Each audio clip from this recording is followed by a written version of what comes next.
చాలామంది పిల్లలకి తెలియదు, ఎందుకంటే అప్పటికి మీరు పుట్టుండరు. 2004కు ముందు మీరు పుట్టలేదు కాబట్టి. కానీ రాజశేఖర రెడ్డి గారు వచ్చిన తర్వాత మాత్రమే ఆ ఊళ్ళో ఎంతమంది ఉంటే అంతమందికి 6 నెలలకు ఒకసారి పెన్షన్ని కులం చూడం, మతం చూడం, పార్టీలు చూడం అనేటువంటి తరహాలో ఇచ్చినటువంటి మొట్టమొదటి రాజకీయ నాయకుడు ఎవడన్నా అంటే రాజశేఖర రెడ్డి. ఇళ్ళు ఇంతవరకు మళ్ళీ జగన్మోహన్ రెడ్డి గారు కూడా కట్టాడో లేదో చెప్పలేం, జగన్ గారు కూడా రాజశేఖర రెడ్డి గారితో పోటీ పడాడో చెప్పలేం. అన్ని ఇళ్ళు కట్టించాడు. వ్యవసాయం కోసం ఎంత కష్టపడ్డాడు. ఉచిత కరెంట్ ఇచ్చాడు. వ్యవసాయానికి సాయం చేసిన మగోడు ఎవడన్నా అంటే రాజశేఖర రెడ్డి. ఆంధ్ర రాష్ట్రంలో రైతుకు సాయం చేసిన వాడు ఎవడన్నా ఉన్నా అంటే రాజశేఖర రెడ్డి. ఉచిత కరెంట్ ఇచ్చాడు, రైతుకి ఉచిత కరెంట్ ఇచ్చాడు, రుణమాఫీ చేశాడు 12,000 కోట్ల రూపాయలు. 12,000 కోట్ల రూపాయలతో రైతుకు రుణమాఫీ చేశాడు రాజశేఖర రెడ్డి గారు. చంద్రబాబు నాయుడు గారు కూడా చేశాడు. మీ ఇంట్లో ఆడపిల్లల నగలున్నా కూడా వదిలిస్తాను తమ్ముళ్ళు అన్నాడు. ఎంత అప్పు ఉంటే అంతా ఇస్తానన్నాడు. బ్యాంకు కడతానన్నాడు. పదవుల్లోకి వచ్చాక బాకీలు పెట్టి వెళ్ళిపోయి ఢిల్లీలో విలేకరులు అడిగితే నోర్మై ఎవడో చెప్పాడు, ఏంటయా ఎప్పుడో బాకీ రుణమాఫీ అయిపోయింది కట్టేసామన్నాడు.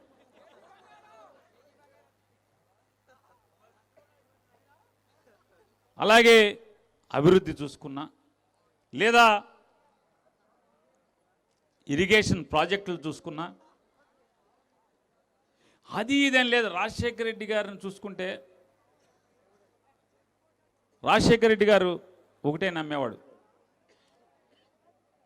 అరే నందమూరి తారక రామారావు వెళ్ళిపోయి చంద్రబాబు వచ్చాడు, చంద్రబాబు వెళ్ళిపోయి నేను వచ్చాను, నేను వెళ్ళిపోతే ఇంకోళ్ళు ఎవరో వస్తారు.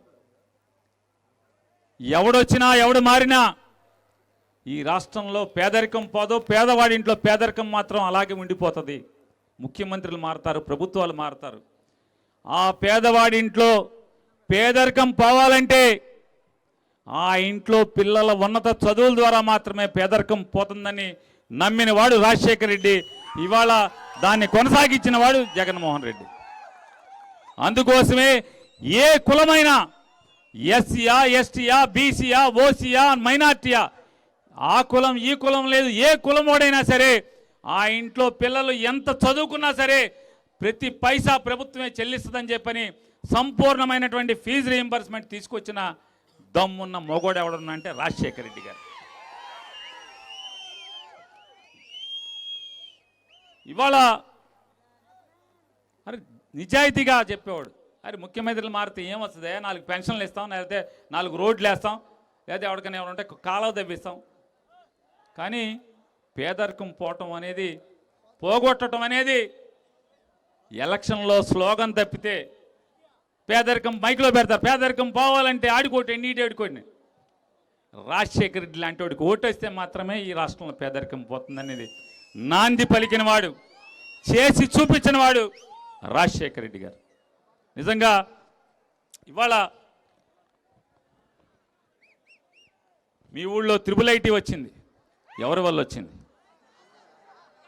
మీ ఊళ్ళో నూజివీడులో గవర్నమెంట్ హాస్పిటల్ కట్టారు, పెద్దది. ఎవరు కట్టారు?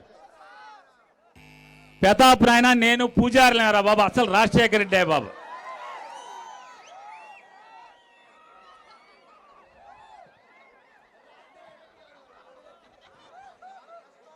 అంతే కదా.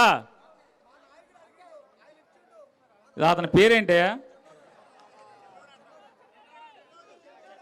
చిన్నోడిని ఎత్తుపోండి, ఎందుకండి?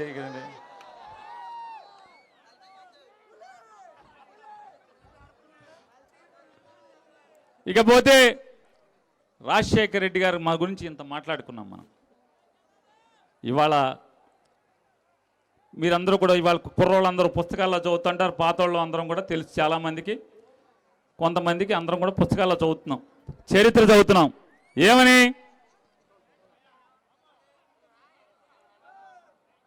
ఇంగ్లాండ్ నుంచి ఈస్ట్ ఇండియా కంపెనీ భారతదేశానికి వచ్చింది. వ్యాపారం చేసుకుంటాకు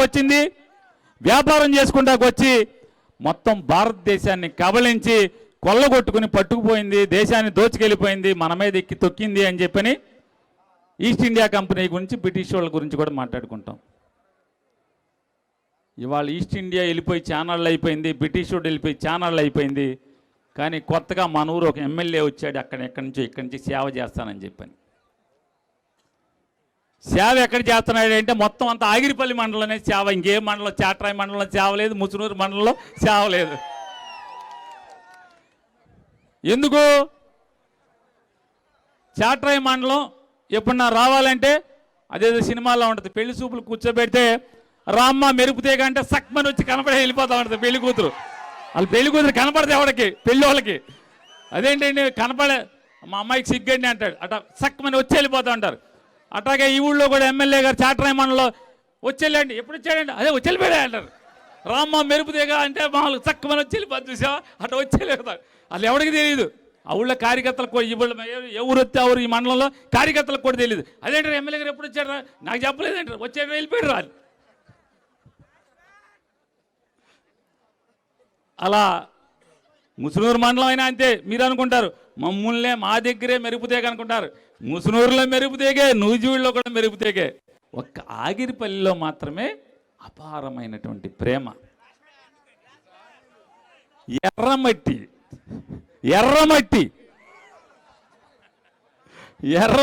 బాగా ఆగిరిపల్లి మండలంలో ఉంది. బాగా ఎర్రగా ఉంటుంది ఆ మండలం, అందుకని ఎర్రగా బొర్రగా ఉంటుంది కాబట్టి ఆగిరిపల్లి మండలం అంటే బాగా ఇష్టం. ఇవాళ పేకాట, క్యాసినో, మీర్జాపురం క్యాసినో, మీర్జాపురమేగా, అడినెక్కలమా కాదు, పేపర్లన్నీ మీర్జాపురం, టీవీలన్నీ మీర్జాపురం అని చెప్పించినాయి.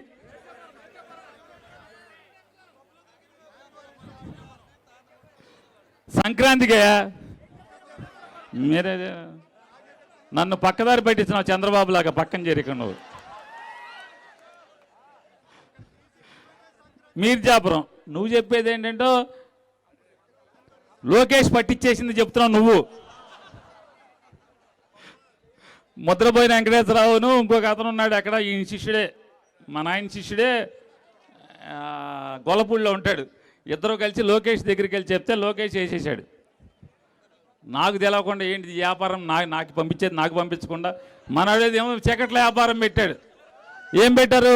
ఇది కోర్టు, హైకోర్టు వారి తీర్పు మేరకు ఇక్కడ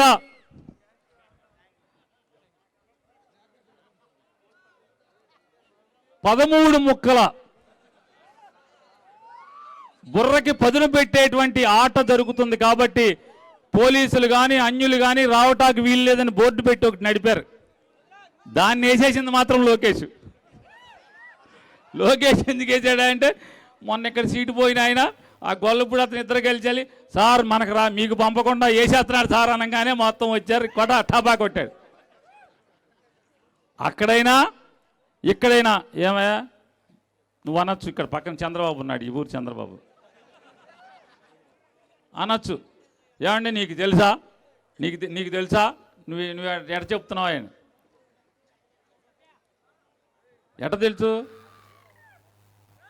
ఎట అంటే సతీష్ ఎక్కడుంటే ఈస్ట్ ఇండియా కంపెనీ అక్కడ ఉన్నట్టే, మన ఎమ్మెల్యే అక్కడ ఉన్నట్టే కదా. సతీష్ ఎక్కడుంటే అక్కడే కదా. సతీష్ లేకపోతే మనోడు లేనట్టే, సతీష్ ఉంటే మనోడు ఉన్నట్టే. సరే మీకు నచ్చింది, మీ ఊళ్ళో అడ్డగారులు అయి ఉంటాడయ్యా, ఇంకొక ఊళ్ళో నెరుసు ఉంటాడయ్యా.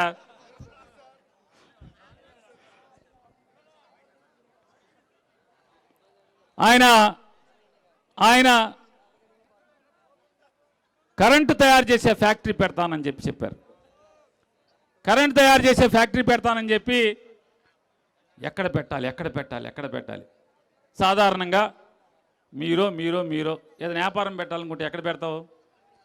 చక్కటి చదునైన నేల ఒకటి చూసుకుని వీలుంటే బరంతు తోలతాకు కూడా ఖర్చు లేకుండా జాగ్రత్తగా ఒకటి రోడ్డుకు సమాంతరంగా ఉన్నది, రోడ్డు లెవెల్లో ఉన్నది పొలం ఒకటి చూసుకుని దాంట్లో కట్టుకుంటాం.